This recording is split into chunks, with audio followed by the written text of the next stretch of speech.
Hey guys, my name is Ryan, and welcome to Overwatch Central. I want to start this video almost with a bit of a PSA from Jane, saying that he personally prefers to test things before he starts making wild predictions and presenting them as fact. Theory crafters are either wrong or lucky, so just bear that in mind with this video. I don't want to necessarily go on record saying Ghost Comp is officially dead, Crab Rave, but I do want to talk about potential future metas that we may see making a return. So I've narrowed these down to 4 generic metas, I suppose, that I can really see coming back in a big fashion. Going over each of them, but not in any more detail as such. Like Jane kinda said, it's pointless to go into any meticulous detail. That's why I'm narrowing it down to 4 different options that we can see in the future. If we see anything else, I'll be very surprised. I don't think we're necessarily going to have a new meta on our hands, but in that case, we'll start from the very beginning. Beyblade meta. This was the meta in like Season 2, one of the first actual professional seasons of Overwatch. I remember seeing this back at Apex, where the composition had to do with a Reaper, an Ana, and a Zarya.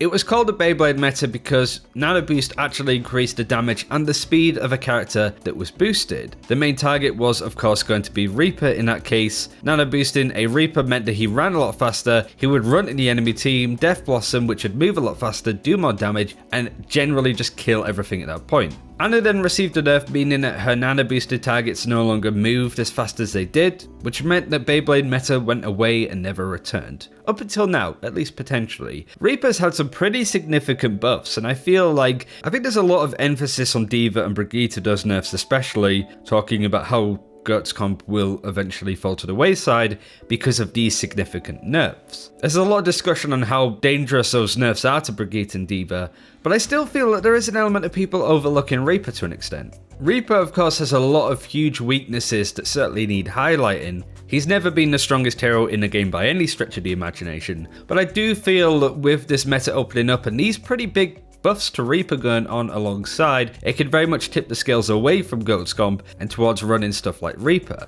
You also have the notion that Goats Comp might not go away at all, that these nerfs to Brigitte and d.va won't do enough to really topple this composition from how strong it actually is. Well, that's why Reaper comes in, because it does look like Blizzard are really tuning Reaper to be this complete tank buster that's going to annihilate anything in his path, whilst also keeping himself alive. There's been some pretty scary gameplay of Reaper at the moment that really does show the potential of what a Reaper can do going into any form of tank comp. You gotta remember that even stuff like triple and quad tank was very popular in EU contenders before all of this took off. So not only is Goats Comp a lot weaker, but it seems that any form of tank composition is going to have an even more rough time running into Reaper. So that's why I feel that Beyblade compositions can make a bit of a return. Maybe not at the highest tier, but I think you could definitely get away with playing this stuff in your own ranked games, even going as high as Grandmaster. I do think the Reaper is looking to be a really strong pick. It might take some time to actually get him up to a part when people are confident with him in a much similar style to Sombra and Doomfist,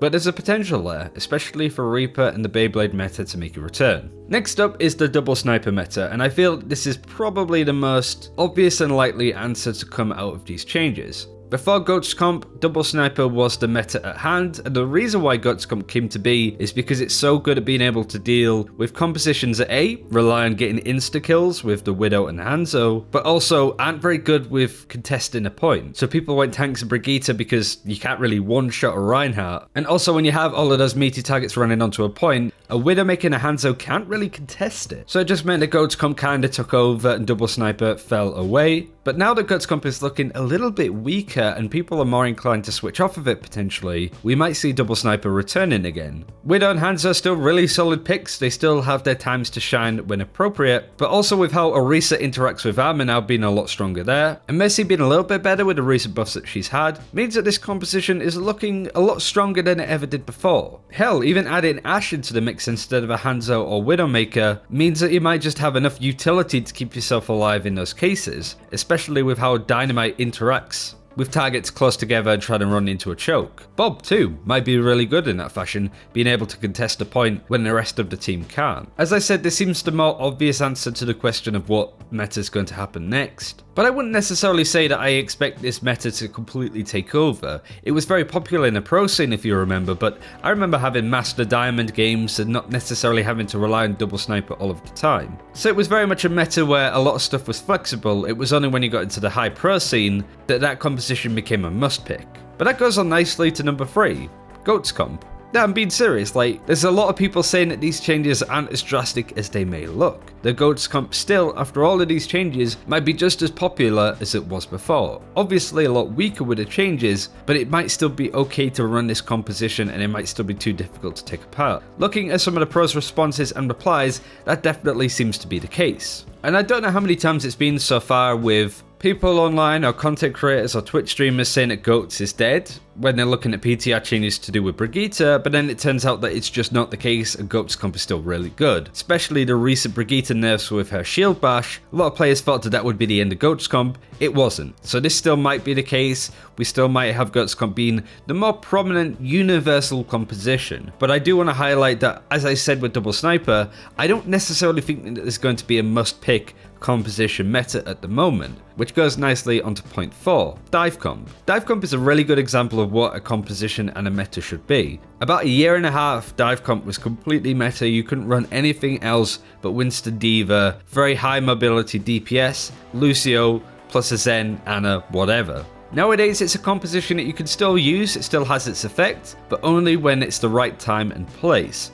And ultimately, that's what I'd like to see out of Double Sniper, BEYBLADE meta, and of course GOATS comp. And I think with these recent changes, that's exactly what we're going to see. I would be incredibly surprised to see if any of these comps become a must-pick meta, that you can only run this composition, much like GOATS comp has been over the past couple of months. As I said, even Double Sniper at its peak wasn't a must-pick when it came to our own ranked games. GOATS comp kind of feels that it is, but it was never as bad as stuff like Dive was back in the day. But with Brigitte maybe being played a lot less, it might open up the doors for heroes like Tracer and Genji, Winston and D.va of course, you know, being able to be played a lot more and having Dive come back in a much stronger fashion.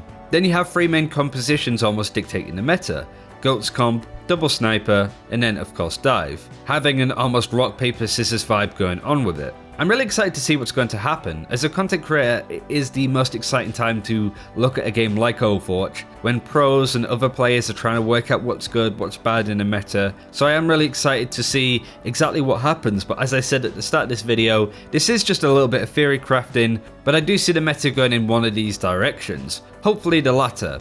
A mix of all of the compositions that I've mentioned. But do let me know what you think, where you expect the game to go, what heroes do you think are going to be better or worse after these changes. Do let me know in the comments below. Thanks for watching, take care, we'll see you next time.